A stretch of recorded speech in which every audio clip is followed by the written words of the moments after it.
Olá, pessoal, tudo bem? Hoje eu venho continuar falando com vocês sobre a recomendação do CNJ 134.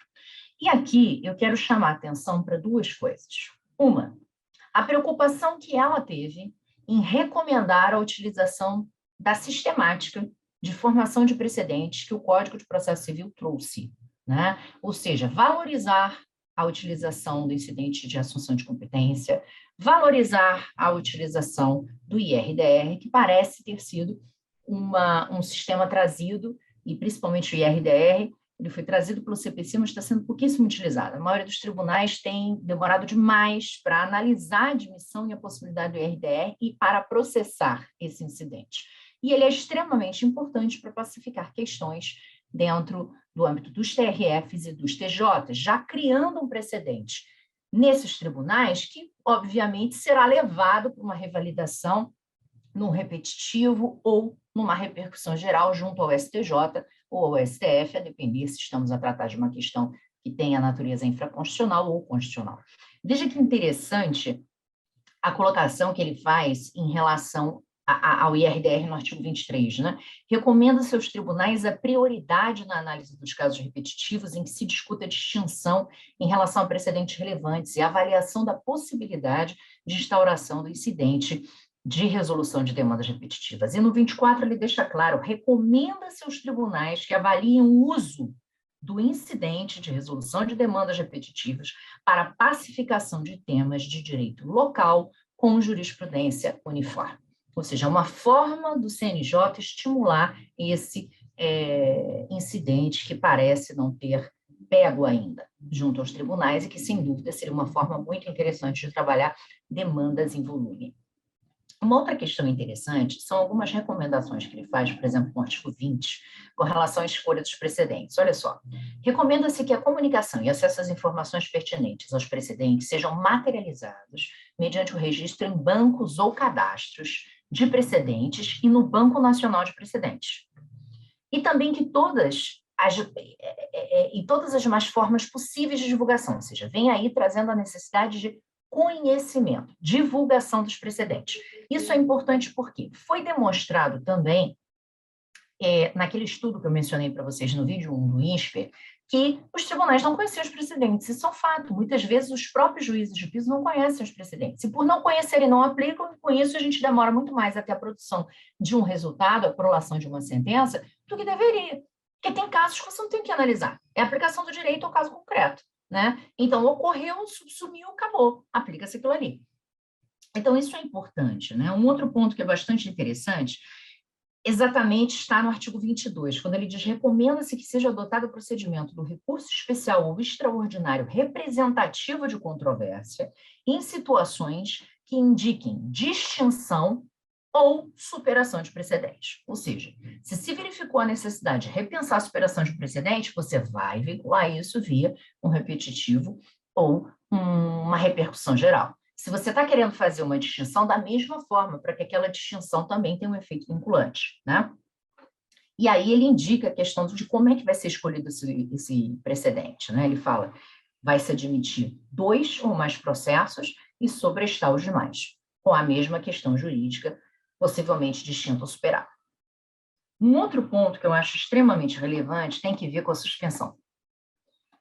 A gente vê que a suspensão dos processos ela é algo que não tem sido feito de modo automático e ainda mais existe muita dúvida relativamente à aplicação imediata ou não quando a gente está falando dessas decisões em repercussão geral ou em repetitivo pelos tribunais. Ainda mais quando você tem uma oposição de embargos de declaração. Veja que coisa interessante a gente tem aqui. Primeira coisa, a suspensão dos processos pendentes é elemento extremamente importante dentro da lógica do funcionamento e dos resultados pretendidos sob o prisma do sistema dos julgamentos de questões comuns ou repetitivas, especialmente no que diz respeito à economia processual e, consequentemente, à própria duração razoável dos processos.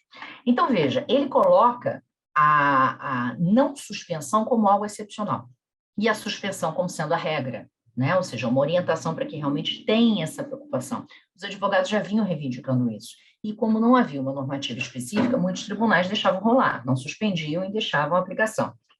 Outra questão. Não obstante a previsão contida no artigo 982, caput, inciso 1º do CPC, a questão da suspensão no âmbito do tribunal poderá ser decidida monocrática ou coletivamente, de modo respectivo pelo relator colegiado. Então, veja como ele está dando a possibilidade de que o próprio relator decida ou o colegiado a suspensão, visando a questão da segurança jurídica. E, gente, isso é extremamente importante, né? Nós temos percebido isso, por exemplo, com a questão do ICMS na base de cálculo do PIS e da COFINS. Olha que confusão acabou se gerando no julgamento desse precedente, chamada tese do céu. Veja lá, o Supremo começou o julgamento há um tempo, acabou o julgamento em maio do ano passado, em maio de 2021, e nesse interregno, entre o início do julgamento que ocorreu lá, em março de 2017, e maio de 2021, muita coisa rolou, né? Veio a modulação que disse, olha, eu vou resguardar as ações que foram ajuizadas antes, né, de eu começar esse julgamento.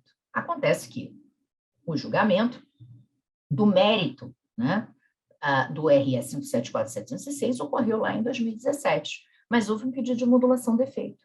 Muitas ações foram ajuizadas depois. Então, não se resguardar as ações judiciais e se preocupar só com o marco temporal ao julgamento ocorreu lá em 2017. Então, quem ajuizou até esse julgamento, beleza. Quem ajuizou depois dançou, isso gera uma complexidade. Por quê? Porque esse depois foi muito depois. A gente está falando de 2017 para 2021. Então, veja, muita gente teve ação transitada em julgado.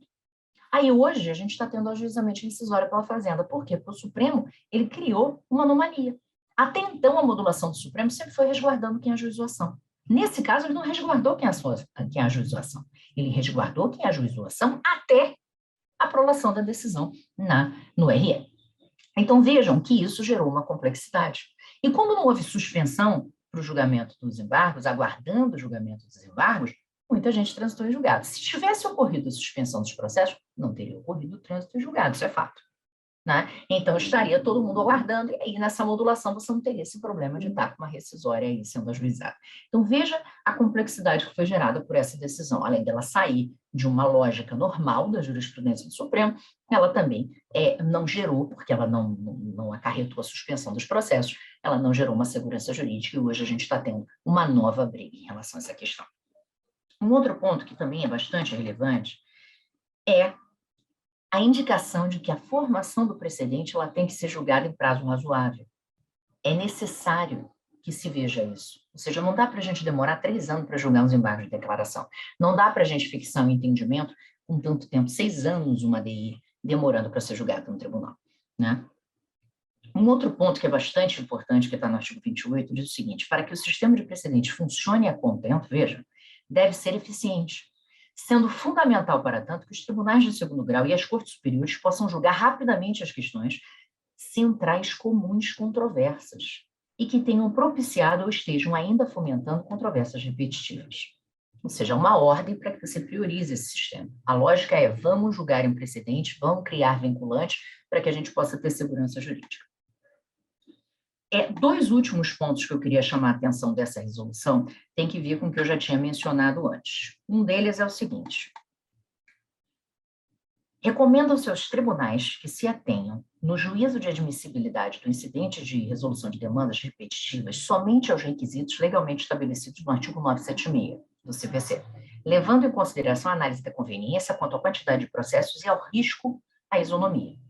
Por quê? Porque nem sempre a quantidade de processo é algo que é relevante. Você pode ter uma quantidade de processo pequena, porque você está falando de um nicho de mercado, de uma situação que envolve alguns players. Mas para esses players existe uma divergência de decisões. Então, ali existe um risco de isonomia. Né? Então, são 2 fatores que têm que ser ponderados. Uma outra questão bastante interessante, ela tem que ver no artigo 36, ainda com o IRDR, é o seguinte: para que haja admissibilidade do julgamento do IRDR, a multiplicidade, o risco e a isonomia precisam ser atuais, ou seja, a atualidade do debate, né? Essencial. Por quê? Porque o precedente está sendo formado por o que está sendo discutido agora, pacificação social. Por fim, eu queria trazer o seguinte: o artigo 39, ele deixa muito claro que a aplicação do precedente envolve operação cognitiva e deve ser sempre devidamente fundamentada. Veja, essa fundamentação é para aplicar e para não aplicar. Por que você está entendendo que aquele precedente é aplicável ao caso concreto? Justificar. Né? Recomenda-se que o efeito vinculativo estabelecido se encontre limitado às questões e fundamentos que tenham sido suscitados e analisados no precedente.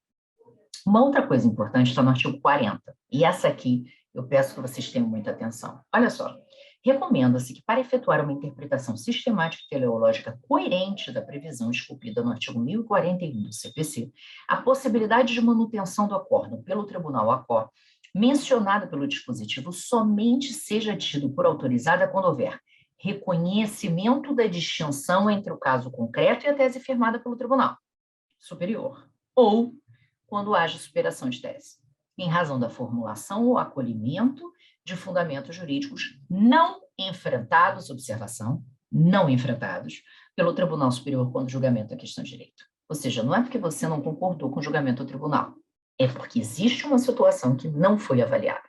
Então, com base nisso, eu posso indicar uma possível superação daquele precedente. Veja uma outra coisa importante. 41. Recomenda-se que não haja enquadramento e, portanto, efeito vinculativo se o tribunal julgar a questão no precedente firmado, não houver enfrentado e se pronunciado sobre fundamento existente no caso concreto futuro. E, por fim, sendo hipótese de distinção ou de superação, haverá naturalmente a necessidade de ser exposta a devida fundamentação no sentido da inaplicabilidade da tese ao caso concreto em julgamento ou da formação de novos fundamentos que denotem que a tese não deverá mais ser aplicada em razão de modificações ocorridas, por exemplo, por alteração legislativa. Isso está no artigo 42. Seja cuidado, você não pode alterar a jurisprudência sem que haja um motivo razoável. Né? Não é uma mudança de composição de corte que vai gerar uma alteração de jurisprudência, não pode ser assim. O tribunal ele é mais importante do que a sua composição, isso é muito importante. Né? E tem dois elementos aqui. Isso aqui. O artigo 44, para mim, ele é extremamente relevante, ele tem muito que ver com o que a gente falou no início desse vídeo. Recomenda-se que os embargos de declaração em que se pede a manifestação do tribunal sobre modulação sejam recebidos com efeito suspensivo. Justamente por quê? Para que não haja o que a gente citou no caso do tema 69. Os processos andem, a gente tem um trânsito, e aí eventualmente vem uma modulação que não respeite a coisa julgada e que autoriza uma rescisória, e aí a gente fica num ciclo vicioso. Até porque, se a gente for analisar, olha que situação esdrúxula. A própria jurisprudência do STF dizia que você não pode ajuizar rescisória quando o objeto da rescisória, a decisão que se pretende rescindir, ela transitou em consonância com o entendimento do tribunal à época. E nesse caso concreto não houve nenhuma divergência. Então você veja que loucura, né? Ou seja, é uma rescisória completamente fora do parâmetro, mas que acabou sendo autorizada pela modulação, né? E um outro ponto aqui, deixa eu só ver o artigo 40. Aqui, olha. Gente, o artigo 43 também é bastante importante. Não obstante a literalidade dos artigos 985 no IRDR, 1040 caput dos repetitivos CPC, no que diz respeito à eficácia do acórdão enquanto precedente, recomenda-se aos tribunais, em razão de uma interpretação lógica e sistemática, que deem efeito suspensivo aos recursos interpostos destas decisões, para que não se corra grave risco de ofensa à isonomia. Então, veja, isso é o que a gente precisava, porque muitas vezes a gente está tendo situações sendo adotadas, questões sendo julgadas em repercussão geral e em repetitivo, STJ e STF, foi prolatada a decisão, começa a se aplicar esse entendimento, mas foram opostos embargos de declaração com pedido de efeito modificativo. E aí você tem os processos lá de piso, tendo aplicado o precedente, a gente não sabe se o precedente vai modular, se não vai modular, se seria aplicável para aqueles casos, se não seria. E aí, simplesmente, se você não ficar lutando loucamente para evitar o trânsito em julgado dessa questão, até que seja julgado esses embargos, que muitas vezes demoram 2, 3, 4 anos para serem julgados, ao fim e ao cabo, você vai ter uma aplicação de um precedente que pode não ser aplicável para você, porque a modulação, por exemplo, resguardaria sua situação jurídica. Olha que loucura. Não dá para a gente definir processo como sorte. Processo não é alha. Se a gente tem uma regulamentação, o processo ele tem que seguir, obviamente, essa linha. Se a gente quer segurança jurídica, eu não posso considerar que ele é sortudo, conseguiu ficar lá brigando. Aquele outro foi azarento, acabou sendo aplicada uma multa, teve que parar de recorrer. Isso não existe, né? Então, a lógica é, veja, eu não preciso da norma para dizer qual o objetivo da norma, qual o objetivo que o sistema de precedentes quis trazer. Segurança jurídica. Nós estamos mudando o nosso modelo para sair de um sistema só legalista e realmente observar a jurisprudência como fonte produtora de normas? Sim, saímos.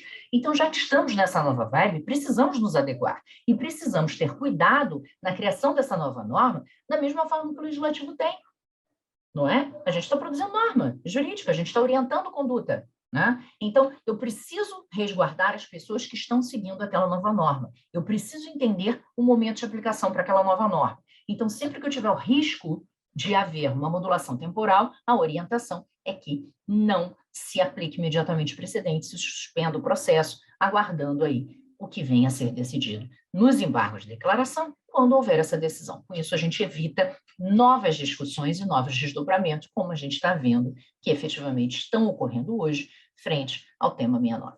Bom, gente, era isso que eu queria conversar com vocês, exaurindo aí essa recomendação 34. Eu sei que muitos advogados não têm o hábito de ler recomendações do CNJ, mas eu acho que essas recomendações são extremamente relevantes para entender como é que o CNJ está pensando, o que ele está orientando os juízes, os desembargadores, e muitas vezes trocar essas informações, né, com juízes, com desembargadores, que da mesma forma que nós, são soterrados por milhares de informações todos os dias. Né? Então, é importante a gente estar com essa questão de que a informação precisa circular, o conhecimento precisa circular, porque quanto mais ele circular, mais todos nós, advogados, juízes, vamos conseguir construir um sistema processual que traga segurança jurídica para todo mundo, que é isso que todos nós desejamos. Bom, é isso. Se você gostou, não deixa de comentar, não deixa de curtir e até a próxima.